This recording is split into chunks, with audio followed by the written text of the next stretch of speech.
వైష్ణవి కృష్ణతో పెళ్లి జరిపించుకొని వాళ్ళ అత్తారింటికి వెళ్ళడానికి బయలుదేరుతూ అక్కడ ఉన్న వాళ్ళందరి దగ్గర ఆశీర్వాదం తీసుకుంటూ ఉంటుంది. ఇంతలో వేగావతి దగ్గరకు వచ్చి తనని చాలా గట్టిగా కౌగిలించుకుంటూ ఉంటుంది.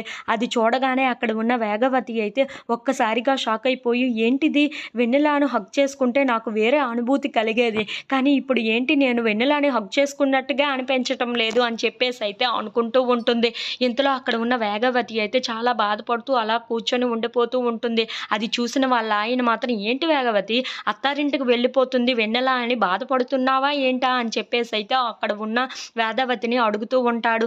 ఆ మాటలు వినగానే అక్కడ ఉన్న వేగవతి అయితే, అది కాదండి, నేను ఎప్పుడు వెన్నెలని కౌగిలించుకున్నా సరే, వెన్నెలాను కౌగిలించుకున్న అనుభూతి కలిగేది, కానీ ఈసారి అలా కలగడం లేదు, ఎందుకో అర్థం కావటం లేదు అని చెప్పేసి అయితే అంటూ ఉంటుంది. ఆ మాటలు వినగానే అక్కడ ఉన్న వాళ్ళందరూ అయితే ఒక్కసారిగా షాక్ అయిపోతూ ఉంటారు. ఇంతలో అక్కడ ఉన్న వేగవతి మాత్రం, అవును, వెన్నెలలో అణువణువు నాకు తెలుసు, కానీ ఈసారి అలాంటి అనుభూతి ఏమీ కలగటం లేదు, నాకు ఎందుకో తేడాగా ఉంది అని చెప్పేసి అయితే అంటూ ఉంటుంది. ఆ మాటలు వినగానే అక్కడ ఉన్న వైష్ణవి అయితే ఒక్కసారిగా షాక్ అయిపోతూ ఉంటుంది. ఏంటి, ఇప్పుడు ఈవిడ వల్ల నేను వెన్నెలాని కాదు అన్న విషయం తెలిసిపోతుందా ఏంటా అని చెప్పేసి అయితే ఒక్కసారిగా షాక్ అయిపోయి అక్కడ ఉన్న వేగవతిని అలా చూస్తూ ఉండిపోతుంది. ఇంతలో అక్కడ ఉన్న వాళ్ళందరూ మాత్రం, అలా ఏమీ కాదులే అని చెప్పేసి అయితే అంటూ ఉంటారు. ఇంతలో అక్కడ ఉన్న వేగవతి మాత్రం, అవును, నాకెందుకో ఇప్పుడు తేడాగా అనిపిస్తుంది, నా మనసులో ఏదో బెదురుగా అనిపిస్తుంది అని చెప్పేసి అయితే అంటూ ఉంటుంది.